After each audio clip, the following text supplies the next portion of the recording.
Warm welcome, dear learners, to my channel. Dear learners, myself Parminder Kaur और मैं आपको आज करवाने वाली हूँ प्रोजेक्ट कॉन्स्टेंट्स।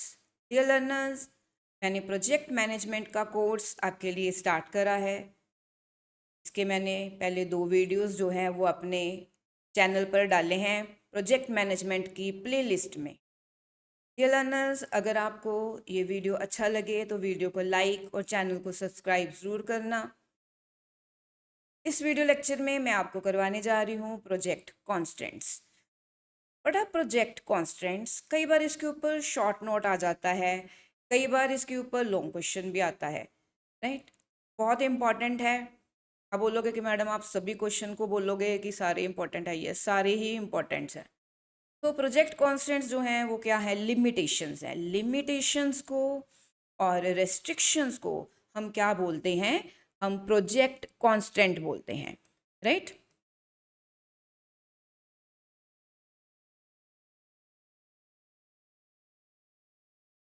तो प्रोजेक्ट कांस्टेंट्स जो हैं वो क्या हैं? लिमिटेशंस हैं।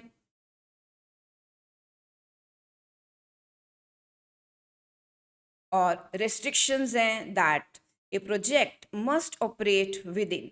और इन रिस्ट्रिक्शंस के बीच में ही जो प्रोजेक्ट है वो क्या करता है? ऑपरेट होता है। डिफाइनिंग इट्स लिमिटेशन, जो इसके लिमिटेशंस को डिफाइन करता है।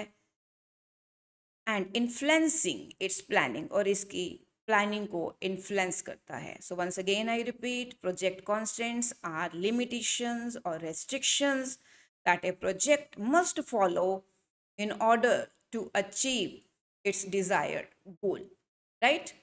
And project constraints define its boundaries and influence its planning as well as its execution. Now, what are those constraints? These are scope, time, and cost constraint. Any project will have elements of scope, time, as well as cost constraint. Dear learners, I hope कि आपको constraints का meaning जो है वो समझ आ गया है। Any change in one element will affect the another one. Yes, अगर मैं scope में कुछ change करूँगी तो time effect होगा, time में change होगा तो cost effect होगी। जैसे कि यहाँ पे given है, for example, if the scope is increased, the time and cost will also increase. For a project to be successful, the project manager must balance these 3 competing goals. So it's required that project manager follows these desired goals while balancing time, scope, as well as cost. तो following element should be considered. कौन कौन से element हैं जो project manager consider कर सकता है? One is scope. Now what is scope? Scope define the range of work, कि जो प्रोजेक्ट है उसकी रेंज क्या है, and deliverables for a project, और प्रोजेक्ट क्या प्रोवाइड कर रहा है, राइट। तो क्वेश्चन है that what is to be accomplished in terms of work, what deliverables does a customer or sponsor needs from the project? Customer और sponsor को क्या मिलेगा इस प्रोजेक्ट से? तो जो रेंज ऑफ वर्क है उसको हम क्या बोलेंगे? स्कोप बोलेंगे। Next is time, the deadlines and timeline for completing the project. Yes, time means schedule, कि कोई ऐसे टाइमलाइन या डेडलाइन डिफाइन करी जाए जिसमें प्रोजेक्ट कंप्लीट हो, क्योंकि अगर प्रोजेक्ट उस टाइम में कंप्लीट नहीं होगा तो उस प्रोजेक्ट का कोई बेनिफिट नहीं रहेगा। सो इस कांस्टेंट का मीट होना भी बहुत ज़रूरी है। With in what time frame should the project be completed? ये क्वेश्चन आ सकता है मैनेजमेंट की तरफ से प्रोजेक्ट डेवलपर को कि कौन से टाइम में ये प्रोजेक्ट जो है वो कंप्लीट होगा। डियर लर्नर्स, अगर आपको ये वीडियो अच्छा लगे तो वीडियो को लाइक ज़रूर करना। Next is cost, the financial resources allocated to the project. Naturally है, कोई भी प्रोजेक्ट बिना फाइनेंस के तो चलेगा नहीं। तो what cost will be incurred for the completion of the project? Project को विद इन डेडलाइन कैसे कंप्लीट करा जाए, कितनी कॉस्ट उसके ऊपर लगाई जाए?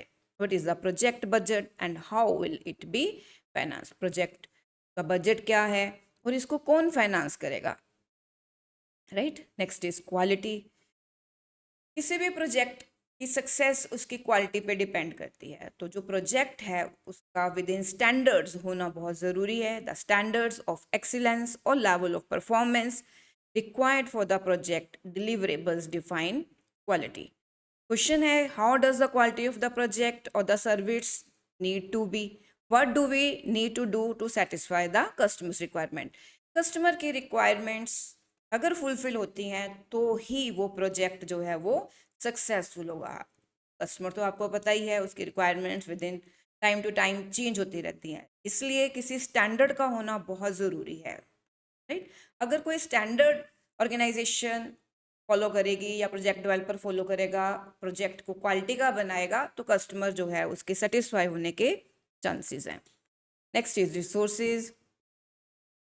the available personal equipment the available personal equipment, materials and other assets needed to complete the project। तो resources का available होना भी ज़रूरी है, equipment का, material का, other assets का, right? तो ये भी एक project का constant है। next is risk।